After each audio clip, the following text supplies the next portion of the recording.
Assalamualaikum warahmatullahi wabarakatuh. Salam untuk teman-teman sejawat semua dan Bapak Ibu yang hadir mengikuti acara webinar kali ini. Senang sekali pada hari ini, di pagi yang berbahagia, saya diizinkan untuk ikut berkontribusi dalam serial webinar mengenai kursus komprehensif tentang COVID-19. Pada pagi hari ini, saya akan membawakan materi bagaimana manajemen COVID-19 di lingkungan Rumah Sakit Yarsi. Jadi Rumah Sakit Yarsi ini adalah adik bungsu, ya kami baru lahir dari Yayasan Yarsi, kurang lebih sudah berjalan hampir 3 tahun ya dok ya. Nah, dalam menghadapi pandemi COVID-19 ini, Rumah Sakit Yarsi juga menerapkan adaptasi baru terhadap kondisi pandemi yang ada di Indonesia. Kita tahu bahwa pandemi COVID-19 ini sudah men-challenge atau merubah dunia yang kita sama sekali tidak pernah prediksi sebelumnya. Ya, dengan banyaknya pasien-pasien yang terinfeksi dan beberapa di antaranya menjadi parah atau berat sehingga terjadi krisis kesehatan. Nah, krisis kesehatan ini akhirnya merubah sistem perumahsakitan dan kita pun harus ikut cepat beradaptasi dengan kondisi ini. Perubahan pada pandemi COVID-19 ini membuat para dokter dan juga staf manajemen rumah sakit ini harus berlari sprint dan maraton pada saat yang bersamaan. Kenapa saya ibaratkan kita harus berlari sprint? Karena dengan cepatnya perubahan yang terjadi dari mulai awal tahun 2020, sekitar bulan Februari, waktu itu masuk ke Indonesia infeksi ini, dalam masa tersebut kita harus bisa membuat keputusan-keputusan kritis dalam hitungan jam atau hari yang ini merubah semua protokol dalam bidang kesehatan dan perumahsakitan. Namun kita juga harus siap-siap untuk maraton. Tadi dikatakan oleh Prof. Fasli Jalal dan Prof. Rika, juga oleh Dr. Fatul dan Dr. Miranti, bahwa kita belum tahu ini sampai kapan pandemi ini akan berakhir.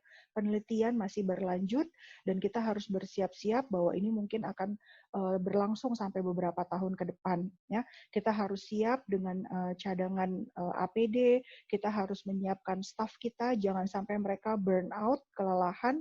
Kita tahu tadi Dr. Hasnim sudah menyampaikan sudah banyak tenaga medis kita yang berjuang di garda depan yang sudah menjadi pahlawan COVID-19 ini ya. Mereka gugur dalam melaksanakan tugasnya. Nah, dari Journal of Hospital Medicine tahun 2020 bulan Mei, di sini ada beberapa strategi yang dikedepankan dalam menghadapi pandemi ini khusus di rumah sakit. Yang pertama adalah strategi komunikasi. Kita harus bisa memastikan komunikasi yang efektif dan efisien. Ya, diharapkan ada komunikasi yang dibentuk dalam menghadapi keputusan-keputusan kritis yang harus dibuat pada saat menghadapi pandemi ini. Lalu engagement kita kepada pasien-pasien, kepada masyarakat ini juga harus tetap dilakukan. Karena apa? Karena situasi di luar sana, masyarakat itu ketakutan. Ya, masyarakat ketakutan, takut tertular, lalu sementara resource kita di rumah sakit juga terbatas. Nah, komunikasi dengan para staf, para dokter, juga dengan masyarakat ini harus kita usahakan secara efektif.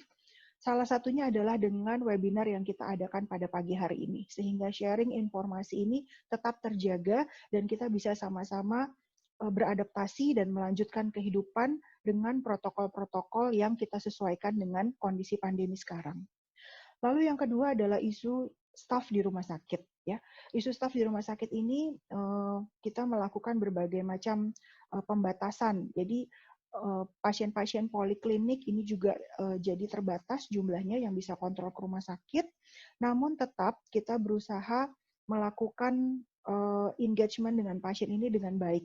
Jadi kita membuka layanan telemedicine, kita membuka layanan konsultasi melalui video conference untuk tetap memfasilitasi pasien agar bisa berkontak dengan dokter, apalagi pasien-pasien dengan penyakit kronik yang mereka harus kontrol rutin atau mendapatkan obat-obatan secara rutin.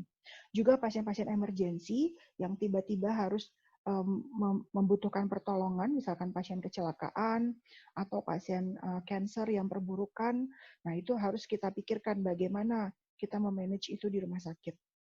Dan yang ketiga adalah kita harus menjaga kesehatan ataupun kesejahteraan dari staf kita. Jangan sampai fisik mereka yang sudah terbebani dan secara psikologis juga mereka terbebani. Ya. Nah, bagaimana manajemen saat pandemi COVID-19 di Rumah Sakit Yarsi? Kebijakan pelayanan medis dibuat dengan menyesuaikan dasar arahan dari WHO, Kemenkes, dan gugus tugas percepatan penanganan COVID-19. Di Rumah Sakit Yarsi kami membentuk tim SARI, yaitu Severe Acute Respiratory Illness, yang diketuai oleh dokter spesialis paru dan beranggotakan dokter-dokter spesialis terkait serta tim manajemen dari Rumah Sakit Yarsi. Namun tidak lupa kita juga harus mulai mengedukasi masyarakat. Masyarakat tidak perlu terlalu takut, tetapi mereka harus mulai membiasakan diri dengan protokol apabila ingin datang ke rumah sakit. Berikut adalah videonya, mungkin kita bisa lihat sama-sama ya.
Ya, jadi tadi kita sudah lihat bahwa di Rumah Sakit Yarsi, ya, sama seperti di universitas, kami sudah menerapkan protokol-protokol baru ya bagi para pasien, bagi para staf untuk melayani pasien yang akan datang.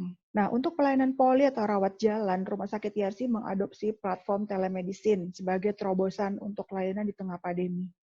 Pelayanan telemedicine ini dilakukan melalui reservasi via telepon atau WhatsApp, lalu nanti konsultasi dilakukan secara online dengan dokter yang bersangkutan melalui sistem video conference atau video call. Online triase ini sebagai preliminary assessment untuk menentukan kondisi pasien. Apakah pasien tersebut dalam kondisi emergensi, urgent, atau elektif, sehingga kita bisa memberikan advice ke pasien. Apakah pasien bisa langsung datang ke rumah sakit atau sementara bisa ditunda. Lalu Rumah Sakit Yarsi juga memberikan layanan home service bagi pasien dengan riwayat penyakit kronik. Bagi pasien-pasien contohnya dengan diabetes mellitus atau pasien stroke yang rutin berobat, maka kami menyediakan layanan home service. Ini dengan maksud untuk menghindari resiko paparan COVID-19 di area rumah sakit yang tidak perlu sebenarnya buat pasien-pasien ini, karena biasanya pasien kronis ini hanya butuh pemantauan dan obat-obat yang biasa diminum bisa kami kirimkan melalui kurir ke rumah pasien. Nah, untuk engagement dengan masyarakat dan juga pasien-pasien, kami rutin melakukan online education melalui social media. Yang sedang booming sekarang adalah Instagram Live. Ya, ini adalah platform yang cukup dimiliki oleh setiap orang dalam gadgetnya sehingga bisa dengan mudah untuk diikuti. Dengan narasumber yang berganti-ganti, ada topik-topik yang berkaitan dengan COVID-19 maupun topik-topik yang berkaitan dengan edukasi rutin yang biasa kami berikan ke pasien-pasien. Nah, bagaimana dengan pelayanan emergensi? Di Journal of Academic Emergency Medicine bulan April tahun 2020, di sini kami mengadopsi West China Hospital. Ya, jadi West China Hospital ini yang di Cina itu sudah lebih dulu outbreak-nya berlangsung, jadi kami belajar dari mereka dan kemudian kami mengadopsi alur pelayanan pasien tersebut di IGD Rumah Sakit Yarsi. Jadi apabila pasien datang di IGD Rumah Sakit Yarsi, maka akan dilakukan anamnesis ya, lalu identifikasi resiko. Apabila pasien itu demam, ada keluhan batuk, pilek, nah maka pasien itu akan kita minta untuk masuk ke triase khusus dengan kecurigaan gejala-gejala ISPA. Jika tidak, maka alur akan berjalan sesuai dengan kebutuhan pasien tersebut dan sesuai dengan disease entity. Selanjutnya, apabila dalam perjalanan berikutnya pasien membutuhkan rawat inap, ya, maka akan tetap dimonitor gejala-gejala selama pasien itu dalam perawatan. Lalu di Rumah Sakit Yarsi, kami juga menetapkan sistem zonasi. Sistem zonasi ini tujuannya adalah untuk penanganan optimal pasien COVID-19, terutama yang berstatus ODP atau PDP di lingkungan rumah sakit YARSI.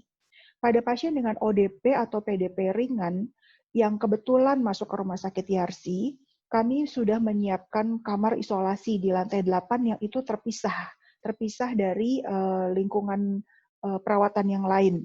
Ya. Lalu zonasi ini juga untuk mengendalikan transmisi COVID-19 di lingkungan rumah sakit YARSI dan pencegahan penularan ke petugas, antar pasien maupun pengunjung. Dan juga zonasi ini dibuat sebagai salah satu cara untuk memakai APD dengan bijak sesuai kebutuhan. Kita tahu bahwa APD sekarang merupakan barang yang cukup langka dan harganya cukup lumayan mahal, dan kita belum tahu sampai kapan ini pandemi akan berlangsung, sehingga kita harus bijak dalam memperhitungkan hal tersebut. Nah, 3 zona yang ada di Rumah Sakit YARSI, yang pertama adalah zona merah, yaitu yang merupakan area perawatan pasien COVID-19. Ya, ruang isolasi ini hanya boleh dimasuki oleh petugas dan tim medis khusus, dan ini pun lift-nya terpisah, jalur masuknya terpisah dari area pengunjung biasa atau pengunjung poliklinik. Ya. Yang termasuk area zona merah adalah ruang isolasi di IGD, ruang isolasi di lantai 8, ruang isolasi ICU, kamar operasi khusus COVID-19 di IGD, di lingkungan IGD, dan ruang jenazah. Pada ruang zona merah ini, APD yang dipakai adalah APD level 3. Ya. Lalu berikutnya adalah zona kuning, yaitu zona hati-hati, karena ini bercampur antara pasien dan petugas, sementara pasien di sini statusnya masih belum kita ketahui, atau yang kita kenal sekarang disebut dengan OTG, orang tanpa gejala. Ya. Ini adalah area poli, hemodialisa, ruang rawat inap biasa, medical check-up, endoskopi, farmasi, kasir, dan pendaftaran. Di sini petugas maupun petugas yang bekerja di situ menggunakan APD level 2. Sementara pasien-pasien semua diwajibkan untuk menggunakan masker dan melakukan hand hygiene sebelum masuk ke area rumah sakit. Lalu yang ketiga adalah zona hijau. Nah, zona hijau ini area perkantoran, rekam medis, gizi, laundry, ini kita harapkan adalah zona yang bebas COVID-19. Di sini APD-nya adalah minimal, yaitu masker bedah dan sarung tangan bila diperlukan. Nah, ini contohnya gambar APD yang digunakan pada zona merah, yaitu pada ruang isolasi dalam kondisi melakukan tindakan. Ya, di sini full menggunakan APD N95, Google, coverall atau hazmat, sarung tangan 2 lapis, dan sarung kaki atau sepatu boot yang tertutup, dan ini ada apron plastik khusus untuk pemulasaran jenazah. Kalau di nurse station sama ya, di zona merah di nurse station itu tetap perawatnya harus menggunakan masker N95, baju scrub atau baju OK dengan gaun tangan panjang, sarung tangan, sepatu tertutup, dan tutup kepala atau jilbab. Untuk di zona kuning, dokter-dokter yang bertugas di poliklinik ataupun perawat yang menjadi asisten di poliklinik ini menggunakan masker N95, face shield, jas laboratorium, jas Nelly atau gaun tangan panjang sekali pakai, disposable, sarung tangan, dan sepatu tertutup. Untuk perawatnya bisa kalau misalnya tidak langsung berkontak dengan pasien-pasien yang high risk, misalkan bukan di poliklinik TB atau bukan di poliklinik paru, maka cukup menggunakan masker bedah dan baju lengan panjang serta sepatu yang tertutup serta face shield. Nah, untuk di zona hijau, buat karyawan yang bertugas di bagian farmasi, kasir, laundry, maupun gizi, maka selain menggunakan masker bedah, diharapkan memakai baju seragam yang tertutup, sepatu tertutup, dan sarung tangan jika diperlukan. Apa tujuannya zonasi ini? Yang pertama adalah efisiensi pekerjaan. Ya. Jadi APD digunakan oleh petugas yang bertugas di shift tersebut. Kalau petugas yang bertugas di zona merah, maka ia tidak diperbolehkan keluar dari zona merah tersebut. Semua kegiatan harus dilakukan dalam zona tersebut. Lalu mengefisienkan petugas. Jadi kalau dulu ada beberapa petugas yang keluar masuk ke ruang isolasi, sekarang diefisienkan. Jadi satu petugas bisa memeriksa pasien, mengantar obat, mengambil darah atau swab, dan lain-lain. Dan kita meminimalkan mobilitas pasien, terutama yang di area zona merah. Nah, zonasi ini juga bertujuan untuk proteksi petugas. Ya, proteksi petugas ini, jadi petugas yang bertugas di ruang isolasi itu dilakukan bergilir dan mereka dipantau ketat kesehatannya serta diberikan extra fooding dan vitamin. seluruh petugas medis dan non-medis yang bekerja di zona merah harus mandi sebelum pulang atau keluar dari zona tersebut. Dan mereka harus mengganti pakaian mereka, tidak boleh memakai pakaian yang dipakai di rumah sakit untuk pulang ke rumah. Di rumah sakit YRC juga seluruh karyawan diharuskan segera mandi setelah sampai di rumah. Dan physical distancing juga diterapkan dengan jarak minimal 1 meter. Nah, semua ini ada di bawah kontrol atau kendali dokter dan petugas PPI. Lalu bagaimana untuk tindakan operasi? Rekomendasi tindakan operasi di masa pandemi COVID ini adalah menunda sementara semua tindakan elektif. Ya, operasi hanya dikerjakan pada kasus-kasus yang mengancam jiwa atau pada kasus-kasus kanker dengan perburukan. Namun untuk maju ke meja operasi perlu diterapkan manajemen perioperatif yaitu screening COVID-19 preoperasi dengan ketat. Ya. Kamar operasi untuk pasien dengan suspek COVID-19 dibedakan. Ya, dipertimbangkan kita pakai ruangan bertekanan negatif. Namun sementara ini kami sedang mengusahakannya di Rumah Sakit YRC, minimal tekanan positifnya dimatikan sehingga tidak menyebar itu virusnya. Kalau misalkan pasien tersebut memang suspek COVID-19. Lalu dekontaminasi dan desinfeksi ruangan serta alat-alat yang digunakan setelah tindakan ini dilakukan secara ketat. Dan semua staf medis dan non-medis yang bekerja di kamar operasi harus menggunakan APD level 3. Panduan manajemen perioperatif yang dilakukan oleh PP Perdatin pada bulan April 2020 ini kami adaptasi di Rumah Sakit YRC. Jadi untuk perioperatif di masa pandemi COVID-19 ini, kita melakukan beberapa lapis pemeriksaan, mulai dari anamnesis, pemeriksaan fisik, dan pemeriksaan penunjang. Berikut adalah hasil kelainan laboratorium yang tersering pada pasien COVID-19. Jadi diperhatikan bagaimana darah perifer lengkapnya dan hitung jenisnya apakah ada perubahan, lalu diperhatikan parameter-parameter yang lain yang biasanya merupakan penanda tersering pada pasien suspek COVID-19. Juga kami menerapkan protokol untuk screening yaitu fototoraks dan juga CT scan atau USG paru. CT scan paru ini dinilai lebih sensitif dalam menilai kemungkinan orang terinfeksi COVID-19 dengan gambaran paru, ada gambaran ground glass shadow. Nah, untuk memudahkan petugas di lapangan secara praktis, kami mengadaptasi COVID-19 Early Warning Score. Ya. Jadi parameternya itu jika ada tanda pneumonia pada CT, tadi ada ground glass shadow, atau ada riwayat kontak ya pada pasien, jika ada demam, jika ada usia lebih dari 44 tahun, jenis kelamin laki-laki biasanya tersering, ini masuk dalam kriteria, dan suhu tertinggi dipatok dalam 37,8. Kalau ada gejala respirasi, lebih dari satu gejala, dan ada hitung NLR ya, yang lebih dari 5,8. Apabila ini semua dihitung skornya, kami akan sangat berhati-hati dalam merawat atau memasukkan pasien ini ke rawat inap. Harus dibedakan ruangannya. Nah, ini adalah alur operasi pada pasien COVID-19 dan petugasnya juga melakukan operasi dengan APD level 3, dokter dan perawat serta petugas non-medis yang ada di sana. Nah, berikut adalah prinsip penanganan jalan nafas pada coronavirus COVID-19 pada kasus suspek atau terkonfirmasi COVID-19. Terima kasih. Assalamualaikum warahmatullahi wabarakatuh.